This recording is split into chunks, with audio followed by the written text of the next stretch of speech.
Welcome to The Main Perspective, Episode 3 of the podcast series on trust across race and culture, discussion with women of Asian descent. I'm your host, Regina Wharton.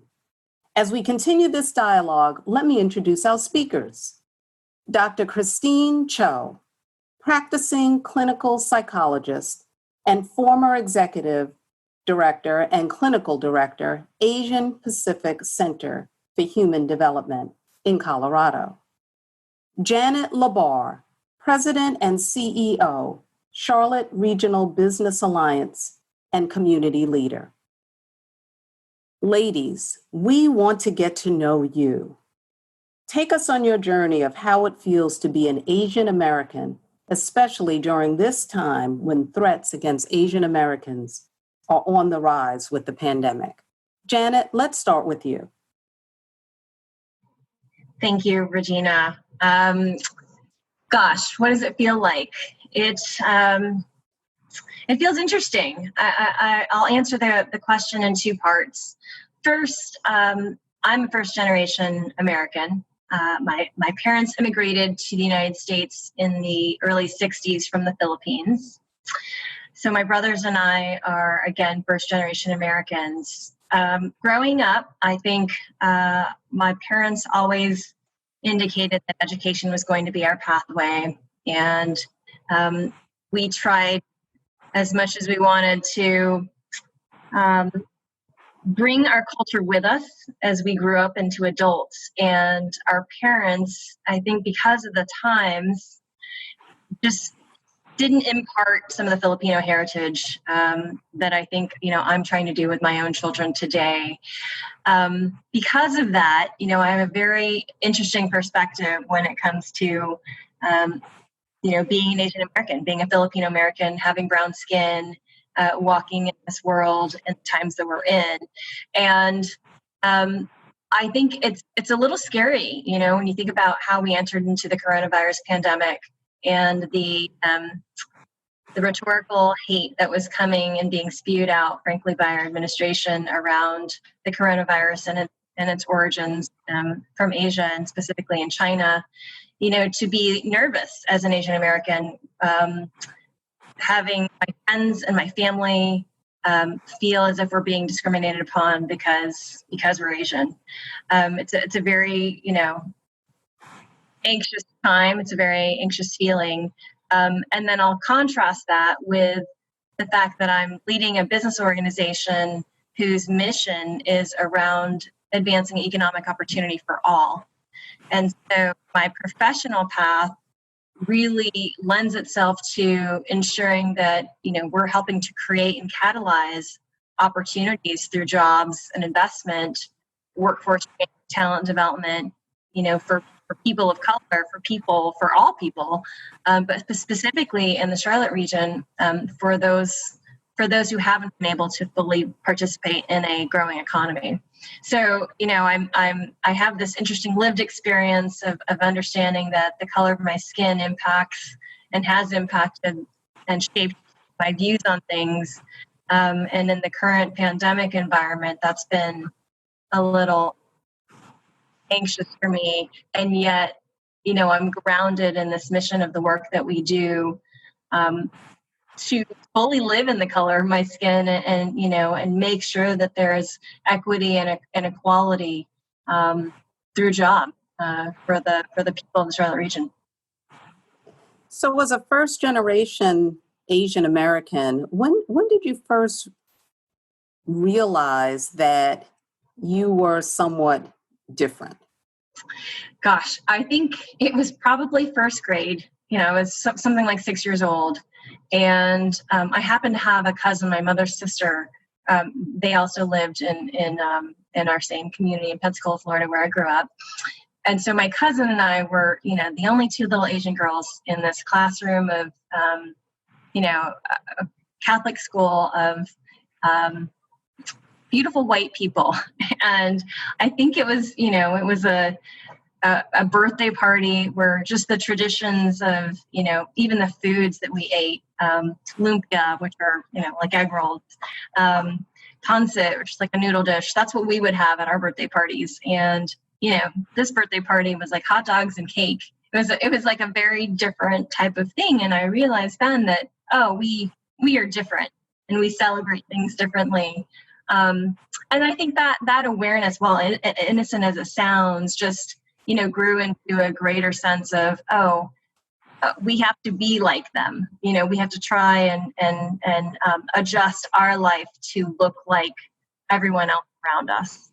And that is, as children, that's probably a very open concept. But as you grow and into adulthood, you realize and reflect and in hindsight, understand, that that's really a service that you're doing to yourself by not embracing the culture that you should associate with. So one other thing comes to mind as you were talking, and I'm thinking, you are the first woman to lead the Charlotte Regional Business Alliance, and you're a woman of color. How does that feel? It feels pretty awesome, I have to say. I think there's probably some quote that probably came from Spider-Man or something, but it's like, with great power comes great responsibility. And I think, in this seat, frankly, that I'm humbled to be in, I fully realize, the bully pulpit and the platform at which I have to ensure that, again, we are working on building a healthy community through economic development and doing it in a way that must happen for everybody. And so I think actually, in this case, my lived experience is completely right for this job, and I embrace that. I get really motivated by that every single day. And I will just say again, in the height of our pandemic, and then in addition to the economic injustice that we're seeing in this country as a result of the deaths of George Floyd, Breonna Taylor, and Ahmaud Arbery, and too many more before them, it grounds me that I'm in the right place at the right time doing the right work. And that's very fulfilling. Yeah, I don't know how often we think about aligning with each other. So as you just shared your story, there's a lot of similarities I could share with you about mine. But we're going to Dr. Cho next. So Dr. Cho, share with us your journey. Hi, thank you. Thank you, Regina. And we can drop titles now. Please call me Chris. So my background is what I like to say, I am here because my father was an anchor baby. What do I mean by that? When my father's father, when my grandfather Sifong came to the United States and married my grandmother, he could not become a U.S. citizen because of the Chinese exclusion laws, which prohibited Chinese, specifically Chinese, from being a citizen, from owning land, for suing in courts, for buying a business. Okay? So my grandfather Sifong married my grandmother. They went back to China. And when she was pregnant, they came back to the United States, and my father was born on U.S. soil. That being born on U.S. soil anchored him to citizenship. They wouldn't give it to my grandfather. And that Chinese Exclusion Act was not done away with until 1943, December 17th, 1943, when, of course, in World War II, the United States was an ally of China. So they kind of said, duh, maybe we ought to allow, we can't exclude Chinese from becoming citizens, okay? So that gave me, so that's what Mr. Trump, when he talks about chain migration, is against. But I've got my citizenship and I've got my country, and my father had citizenship and has his country, and that's why really I am here. The other thing that I want to say, as this is me speaking as a psychologist, when we speak about Asian Americans in the United States, we have to realize that there are, Asian is covers so many different categories and the stories of so many people immigrating, coming as refugees, and each group has a different story and a different psychological background. So as Janet's family came as immigrants, and then there were laws where if her family had tried to come pre-1965, probably would not have been allowed to, because there were laws that prohibited people from Asian countries. The numbers were so small. Okay, so there's one story for Filipino Americans. There's one story, of course, for Chinese Americans. I told you a little bit about. There's another psychological story for Japanese Americans who came here and then were put in internment camps because we were so afraid that in World War II they would not be good citizens. And yet the 442nd was made up of Japanese American people, often whose parents were in the internment camp. And like the Tuskegee Airmen, suffered more casualties in that 442nd. So how each Asian group has come here, there's a different story and a different psychological background, I think, that I have to become aware of when I work with people. So again, folks from Vietnam, Cambodia, Laos, they have come in with a refugee story.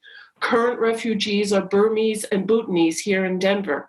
So again, each group has a different story. Rohingya, who are mainly Muslim, they are not Buddhist, they are not really Confucian. There's a whole different story.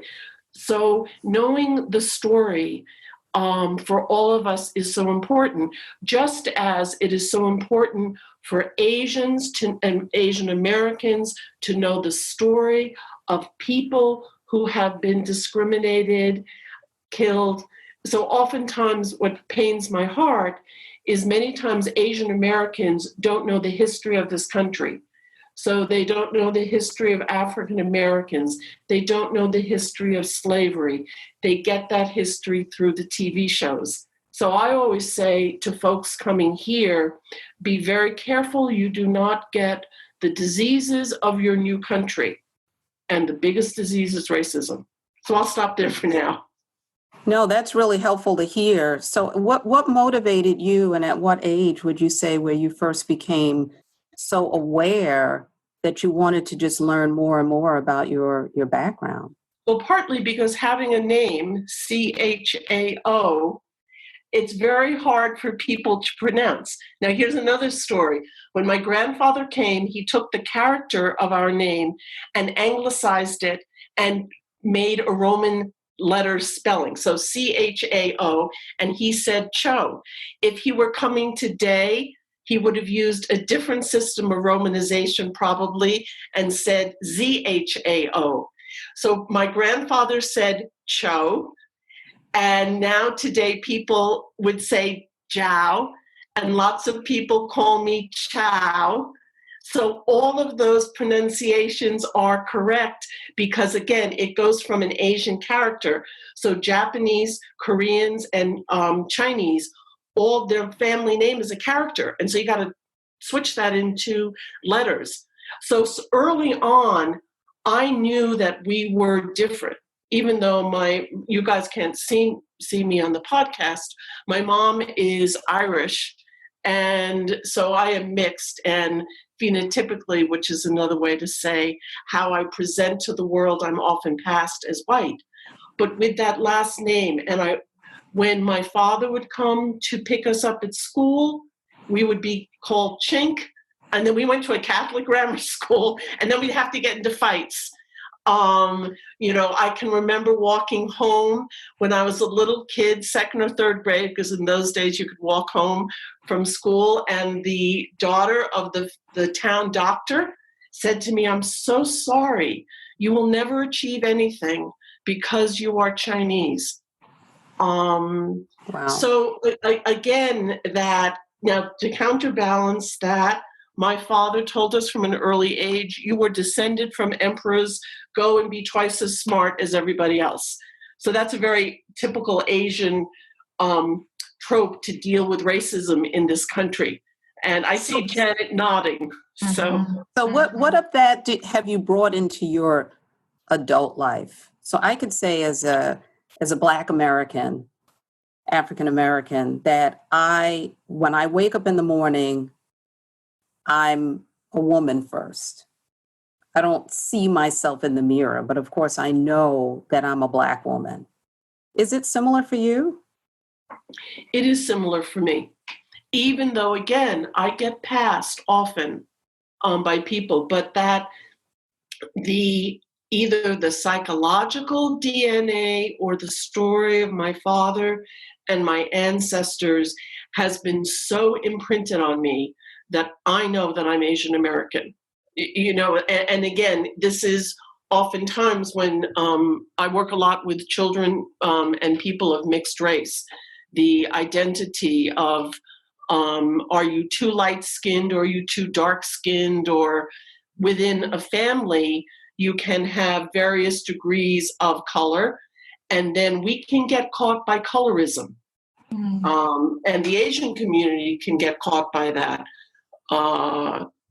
And sometimes it's very painful. So some people will say, don't go out in the sun, your skin will get too dark.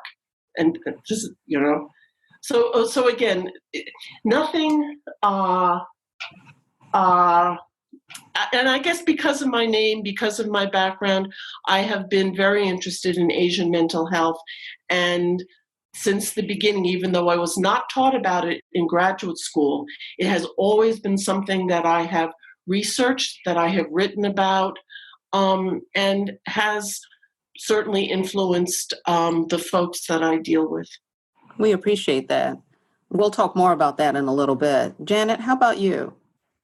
Regina, I think I do wake up knowing, that I'm a woman, but that I'm a woman of color, and more specifically that I'm a Filipino woman. And maybe that awareness came for me probably, I'll say closer to 4 or 5 years ago, when my oldest daughter, who's 9 years old now, she was, 5. And she, as they do in kindergarten, have art class, and she came home with this beautiful family portrait, but she colored me in peach skin and gave me green eyes, and it didn't look like me at all. And I thought, whoa, what's going on here? My husband, who is, an American, a white American, he looked like himself in her portrait. Her and her younger twin siblings, had dark hair. I think she colored all of their eyes blue. Just for the record, they all have brown hair. They have brown eyes. They are essentially mini lighter versions of me, except that my son is a boy, of course. But, for me, it was a very telltale sign that I am either not exposing her enough to people of color.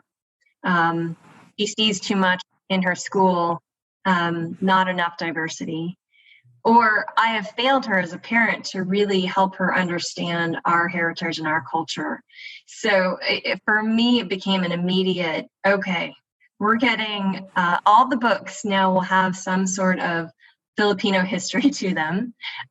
We will eat. I will teach myself to cook more Filipino food than my mother perhaps had instilled in me.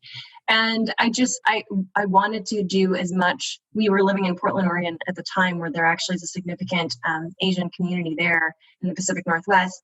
I wanted to do as much as I could to build her cultural understanding, and her siblings, our 2 younger ones, to build their cultural understanding of what it means to be Filipino, what it means to be Asian. And, I can't say that I've done a great job at it. They're, respectively 9 and 7 now.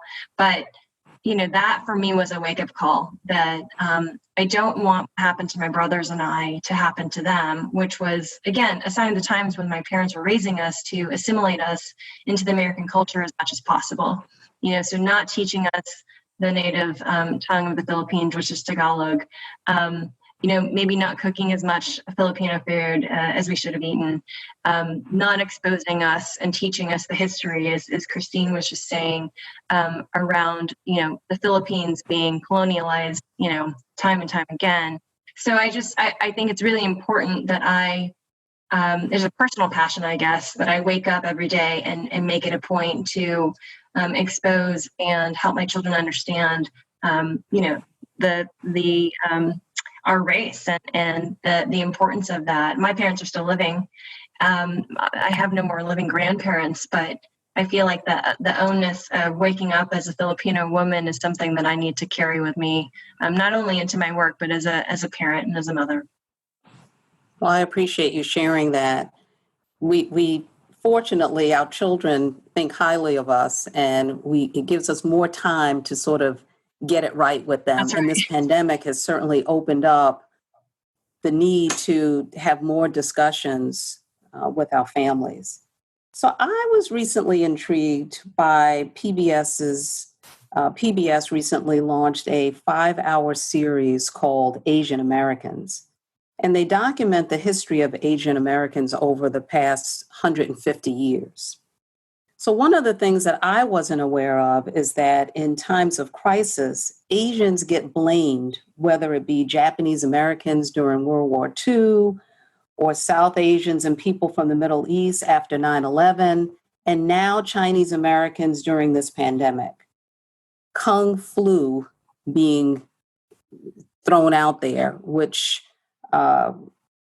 is just humiliating in many ways.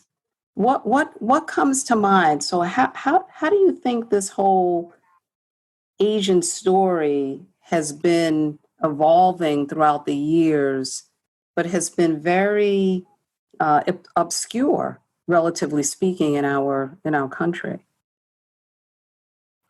Well, I would say, yes, I would say that psychologically, and this is very, very simplistic, but oftentimes Asians deal with crises by putting your head down and pushing forward.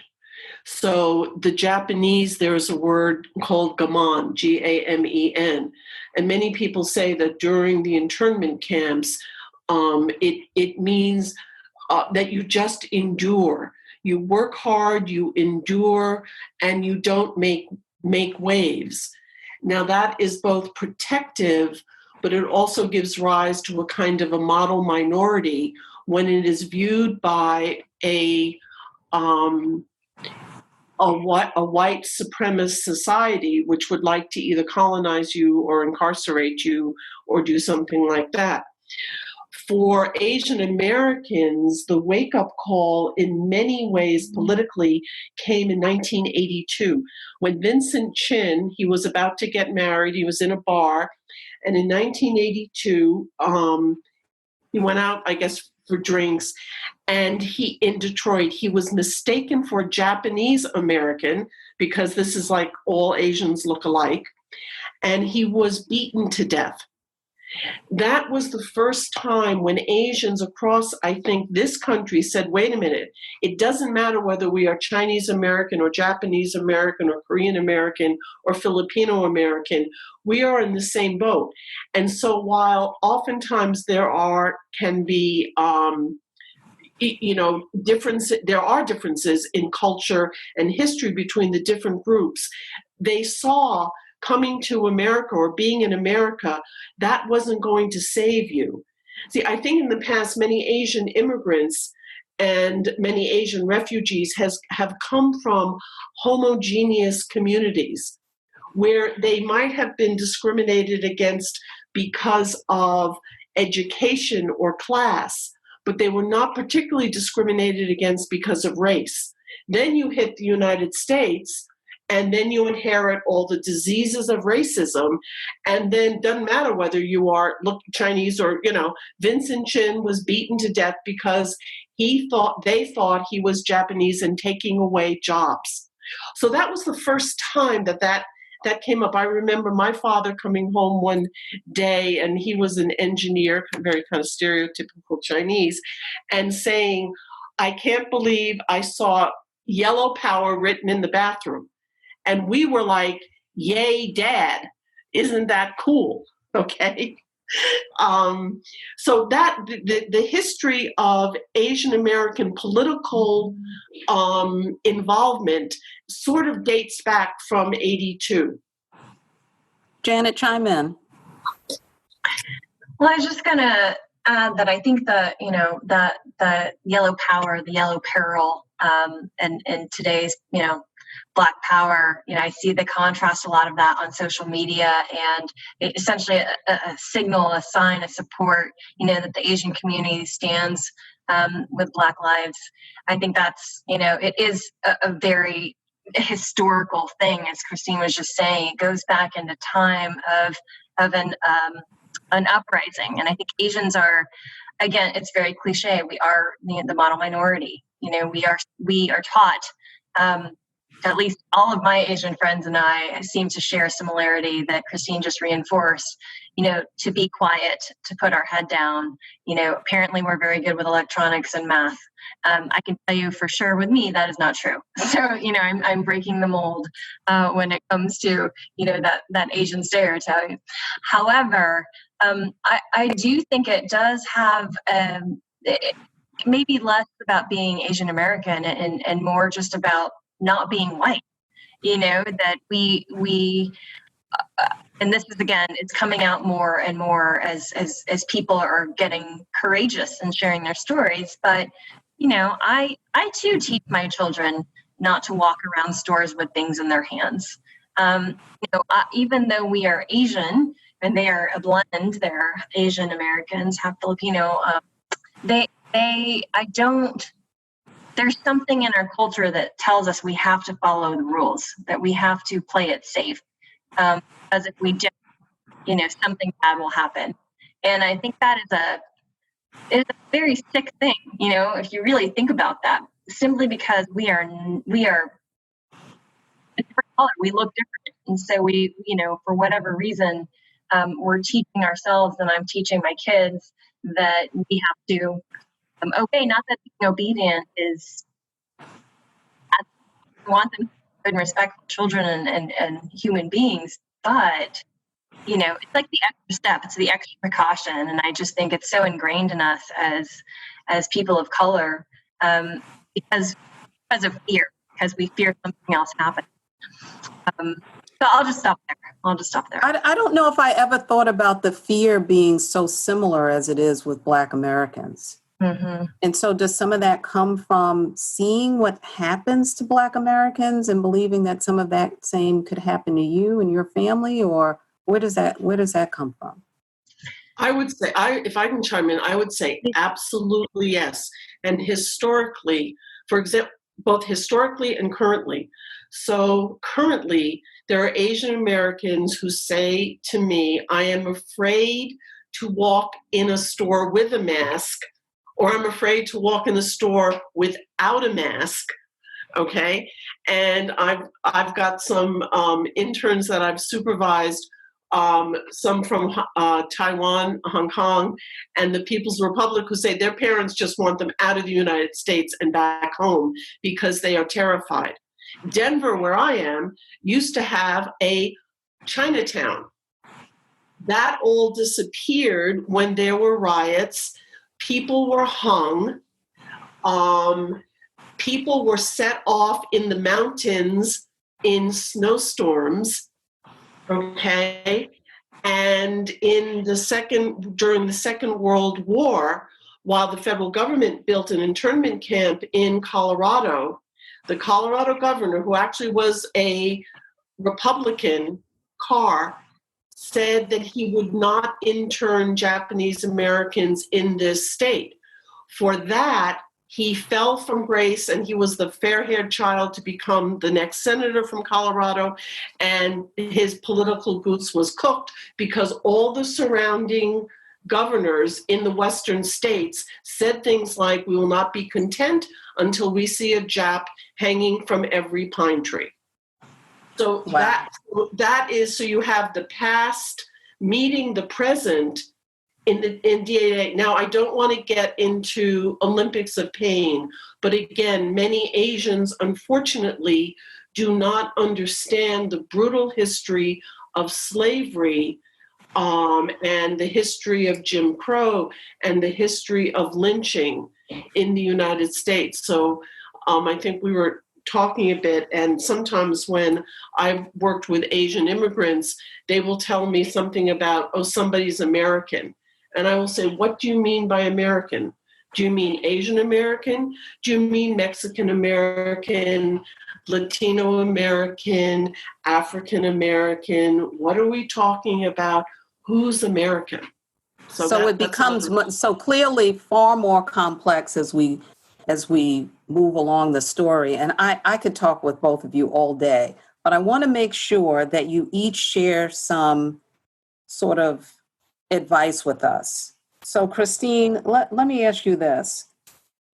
The psychological impact of the pandemic, the anger, the hurt, concern about our future, all this uncertainty, what advice do you have for our listeners in terms of what we can do to maintain our sanity, to have a healthy mental state during this time? Well, someone gave me an acronym called PASS, and I've changed it around. So the P would be for physical exercise. Get out and do something, even just get out and breathe the air, dance. Just go dancing with yourself. Put on some music and dance around the house. A for arts. Get something artistic in your life. Music, sing, draw, scribble, doodle. Go deep into yourself. S, that next one, self-care. In the Chinese character for psychologist is doctor of the inner heart. So I tell all my clients, both Asian and now even non-Asian, we are doing inner heart stuff. So spend some time inside your heart. Spend some time in what does your heart tell you about what you need to do to care for yourself and perhaps care for others. Because I think that's very, very important. And then S, maybe try the second S and PASS, try to find some separate places for work and life. Carve out separate places for work and life. And in terms of the arts, cooking is also an art. Cook something fun, cook something different, cook a dessert. Okay, and I'll stop there. So Janet, for you, what advice do you have for small businesses, which we know have been significantly impacted, especially for businesses that are owned by brown and Black people? Mm-hmm, mm-hmm. And then is this a good time to start a business if someone says, I'd really like to start something? Yeah, that's a great question.